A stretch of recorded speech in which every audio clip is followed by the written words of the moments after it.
Hello, everyone. Welcome to another very deserty episode of Out West Wilderness. This hike takes place in Pikes National Forest, but the very southern part. And turns out the prediction from All Trails of there being less than 6 inches of snow was very correct. Now, the first half of this hike was what you're seeing here. Well, I guess the first quarter and the last quarter, given that it's a loop trail. But it was very windy, which felt nice. The sun was beating down rather hard. I decided to wear a cowboy hat this time for sun protection purposes. And you should too when there's no trees to block the sun. As you can probably tell, this area was burned previously in a forest fire. I don't remember exactly which year that went down, but there are very few trees that are starting to come back, and part of that's due to the drought that Colorado in general has seen.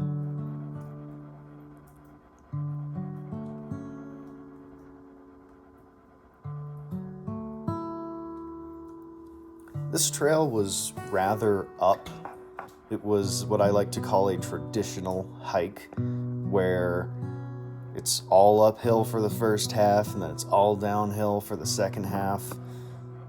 I prefer a little bit of variation, but it's always good to test your endurance every once in a while. And hiking up hills like this one you're seeing here over and over and over again until, 5 miles hits. Yeah, you're going to be tired, and it's important to test out not only your gear, but yourself.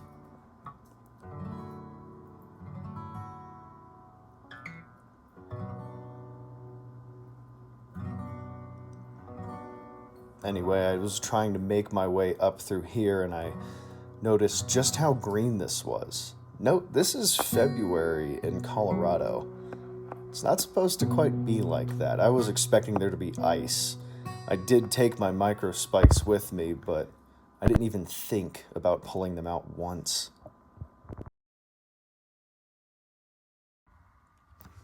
Fortunately, this was the last major hill before I got to the fork in the trail. Now, I did say it was a loop earlier, but that is because I made it a loop. Later on in the trail, it parallels with another trail that runs the opposite direction, and both meet at the fork at just on the other side of this hill. Of course, I wanted to make it a loop, so you just cut between the two trails. I would never recommend doing that if you haven't been at least around the area before. Trails will disappear on you. Not all trails lead to somewhere. You can find yourself hiking down a trail that, looks perfectly normal, and you might pass a campsite, you might, pass a sign or see tethers on trees. But that doesn't mean that the trail's necessarily going anywhere. So if you are going to decide to hop trails like I did for this one, I would recommend knowing exactly where that next trail is going to be and mentally mapping out anywhere where it looks like from the satellite view you're able to see any deviation.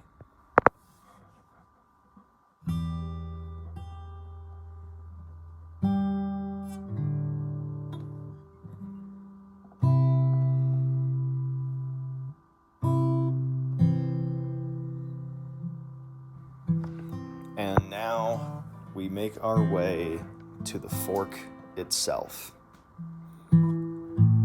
Putting one foot right in front of the other just to make that one decision about how the rest of your hike is going to go.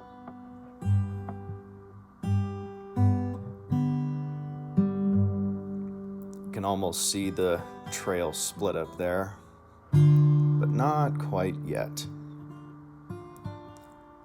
I think the most exciting thing that I was thinking about at this point would definitely be the upcoming mining truck that someone wrecked a while ago. Of course, you'll get to see that in due time.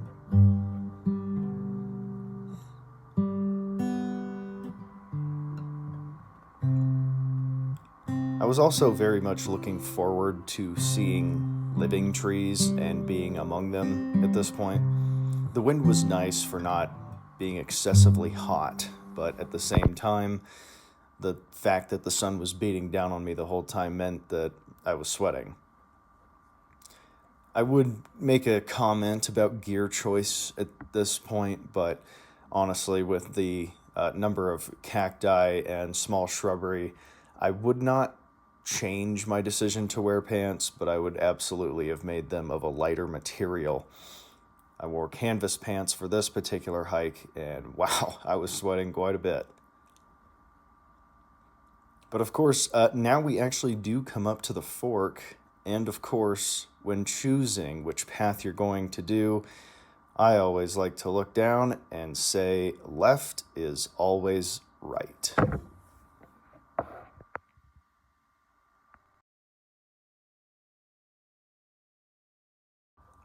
Didn't take too much long after making the decision to go left that I was able to see actual living trees.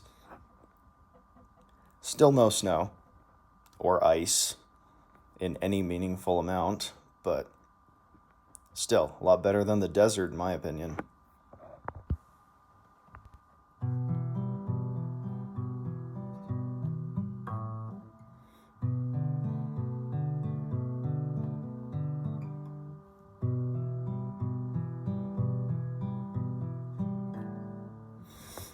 I do enjoy looking at the sky, just stopping and taking a look to see what I'm passing by underneath the brim of my hat.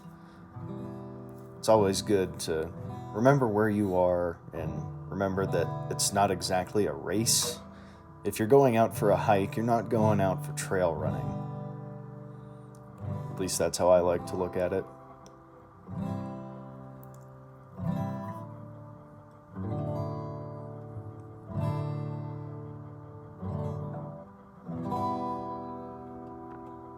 I will say, usually in this part of the forest, I'm able to find deer, but I was not able to find any deer today.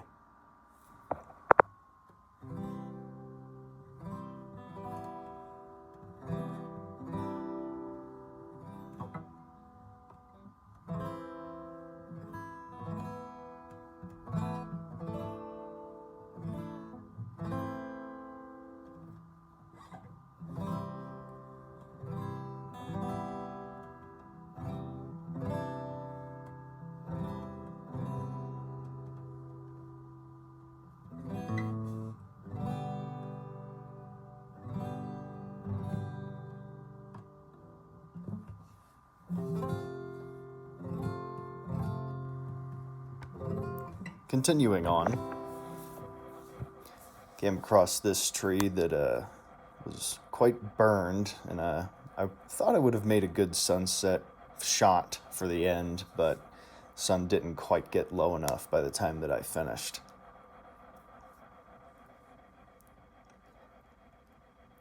Getting quite close to that wrecked truck at this point. Starting to wonder if it's still going to look the same from the last time that I was here. A lot of people will choose not to visit the same trails or trail networks twice, but not me. I think every time you go, especially if you're changing up which season you are going, you're going to see more stuff. And that could include animals, that could include terrain, it could include weather, even time of day.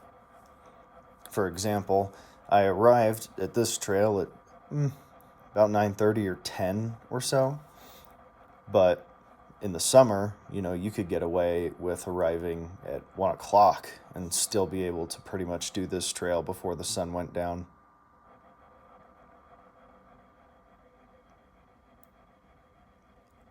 And while the terrain was particularly dry, as long as you bring enough water, and in my opinion, Gatorades or Powerades or something to get the electrolytes back in you, you're never going to feel super dehydrated. You're not going to feel beat up by the sun.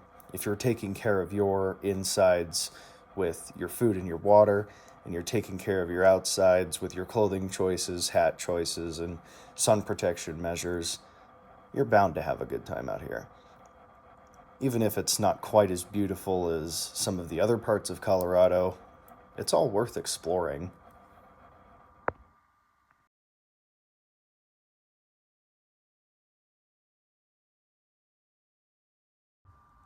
Behold, my much prayed for cloud cover. Of course, it was the wind bringing it in, and the wind would cut out periodically, particularly when I wasn't looking at the mountains like I am in this particular shot. This is the windiest part of the hike by far. And while sure, it might be a little bit out of order, this shot really conveyed how large the land is around me.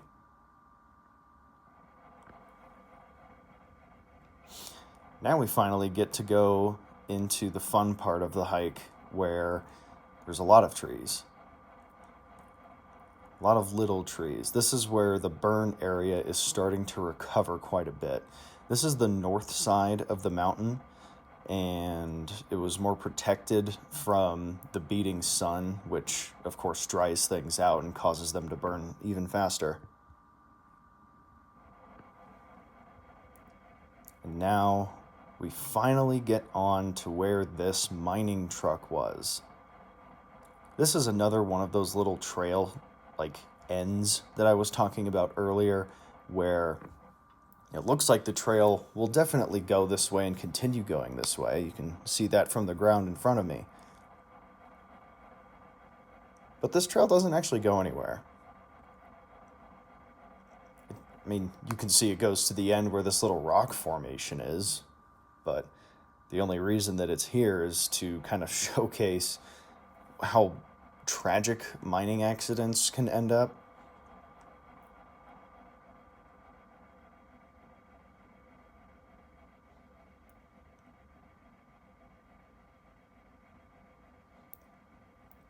And getting closer to it, you can kind of see that first little cart, which did have an engine in it originally, so it leads me to believe that it was part of a cable system to transport material. There you can see people have taken shots at it, which shooting at steel, unless you know what kind of steel it is unwise.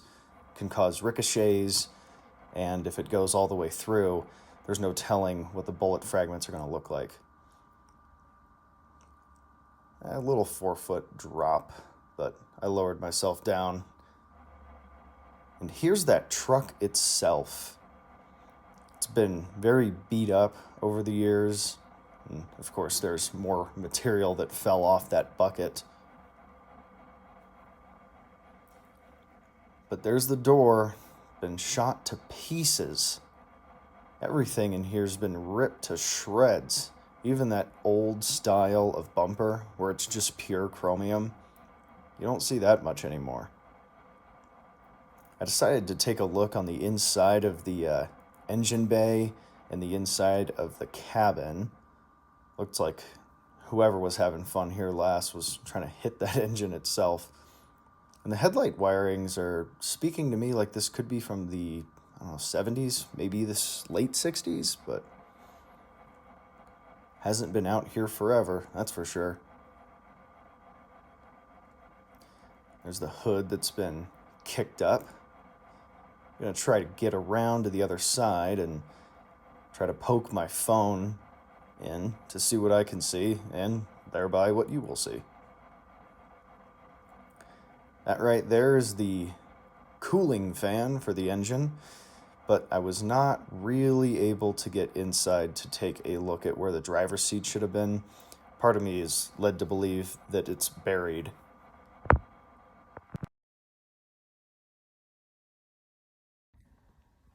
And after leaving the truck, I was able to exist in the shade for a while.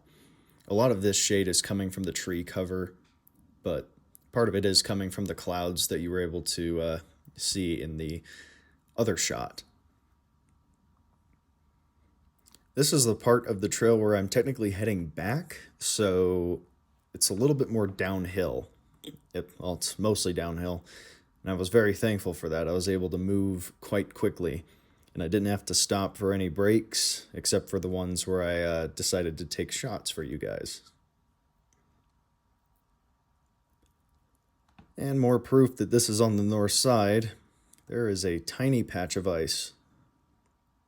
Imagine breaking out your ice spikes for that.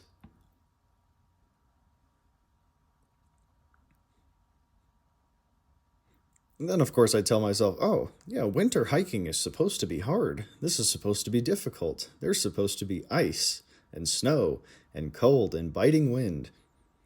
None of that was present for this hike. So as long as you know where to look, you can get comfortable and hike at the same time, even in Colorado. More of that very, very dusted snow on the north side of some of these hills. But still looking like a desert. Which is why I decided to film this. That right there looks like prime snake den material. I didn't decide to go find out in case there were actually snakes hiding out for the winter. But that would be a place I would hide if I was a snake for sure.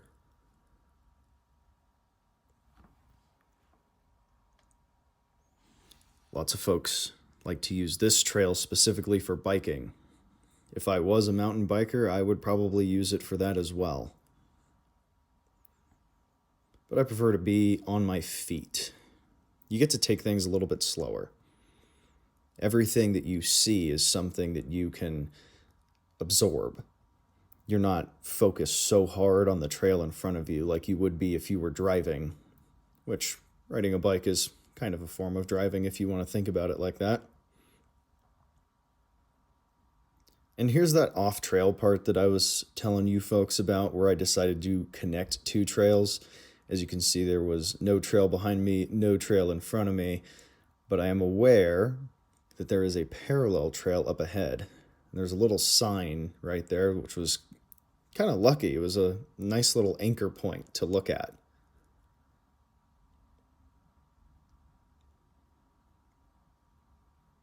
Of course, I'd like to reiterate, I don't recommend trail jumping unless you know exactly where you're coming from and where you're going to. It's not as dangerous to do it when there's not a lot of snow on the ground and you can actually see the trail, as I was in this case.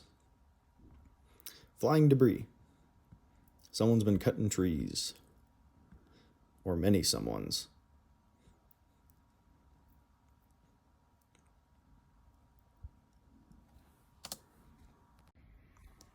Well, gotta tell you what, all this downhill sure made that first half of pain worth it.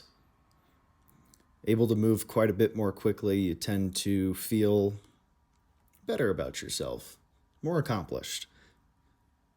It's always nice to stop every once in a while, but if you're not tired, generally speaking, you're probably feeling better about yourself. That right there is actually the longest ice patch that I was able to find on this entire hike. But it was mostly slush in the middle, as you can see. There weren't many other hikers on this trail on this particular day, which was, it was surprising that I found people, but it was at the same time surprising that there weren't more people given the weather and the temperature and the fact that there was no snow.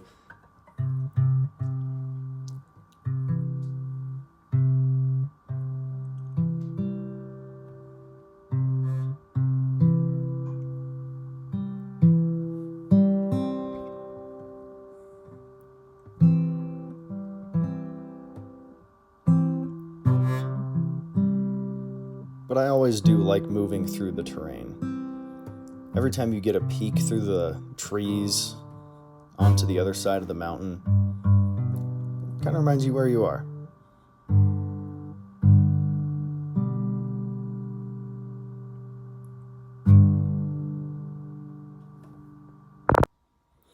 And this right here was the midway shot, basically. is where the trail basically said, oh, this is what you're supposed to be looking for. This is the end stage. I kind of wanted to go up that mountain. But there is no trail to actually go up that mountain. But the more experience that you get within a certain area, I think it becomes a stronger argument to say that you have the skills necessary to do a truly no-trail hike. But that requires technical skill. You're going to have to know how to scramble over rocks. You're going to have to know what to do if you get into a slide that you can't stop. You're going to have to know what to do if you fall. Because on a trail, if you fall down, odds are you fell down on the trail or just off the trail. But if there is no trail, there's no telling what you could hit. You'll notice through most of these shots, there's a lot of material on either side of the trail. Imagine if you had fallen from a rock and straight onto a fallen tree. Every single one of those little branches is going to act like a knife. Or worse, a club that could break a bone. And breaking a bone out here, especially solo anything, is not quite necessarily a death sentence, but you are certainly going to have a very, very tough time getting out. Especially for trails like these. There's no cell signal basically the entire time. So if you are going to go truly off trail, more than I did just to connect these trails, you're going to need to be prepared, you're going to need to be skilled, and you're going to have contingency plans.